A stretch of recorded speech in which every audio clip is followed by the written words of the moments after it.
बिस्मिल्लाहिर्रहमानिर्रहीम। अस्सलाम वालेकुम। उम्मीद है आप सब खैरियत से होंगे। अल्लाह सुब्हानहू तआला से दुआ है कि हम सबको अपने ज़बान में रखें। आज हम बना रहे हैं क्रिस्पी और क्रंची पोटैटो बॉल्स। उसके लिए हमने 2 बड़े साइज की आलू लिया है। ये मोटे वाले ग्रेटर से हमने ये लंबाई के रुख उनको ग्रेट करना है।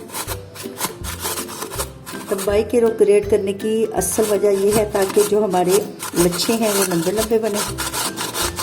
ये दोनों आलू को हमने ग्रेट कर लिया है। 5 मिनट के लिए पानी में डिप करके रखना है ताकि आलूओं का जो स्टार्च है वो इसमें से निकल जाए और हमारे जो आलूओं के बोल्स हैं वो क्रिस्पी और क्रंची बने। पानी में डिप किए हुए 5 मिनट हो गए हैं और हमने आलूओं को अच्छी तरह निचोड़ के निकाल लेना है।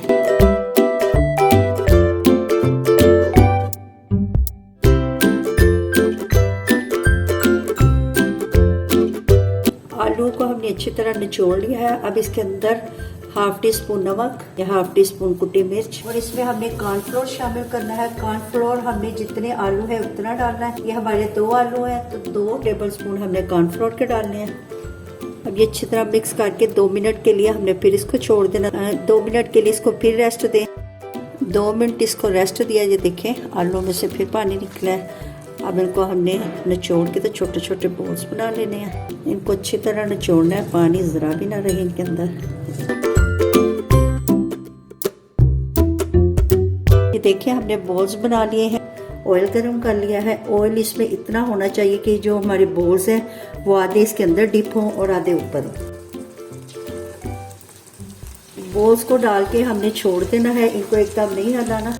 अब हमने इसकी साइड चेंज की है और इसको चारों तरफ से ऐसे हिला के हमने चारों तरफ से इनको प्यारा गोल्डन सा कलर कर लेना। ये देखिए बहुत प्यारा सा गोल्डन कलर आ रहा है।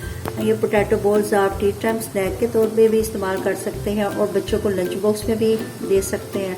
3 मिनट लगे हैं। ये देखिए हमारे बॉल्स फ्राई हो गए हैं। चलिए हम इन्हें निकालते हैं फिर आपको दिखाते हैं। अल्हम्दुलिल्लाह हमारे क्रिस्पी और क्रंची पोटैटो बॉल्स रेडी हो गए हैं। आपकी तरफ से लाइक और सब्सक्राइब करना हमारी मेहनत का इनाम होता है।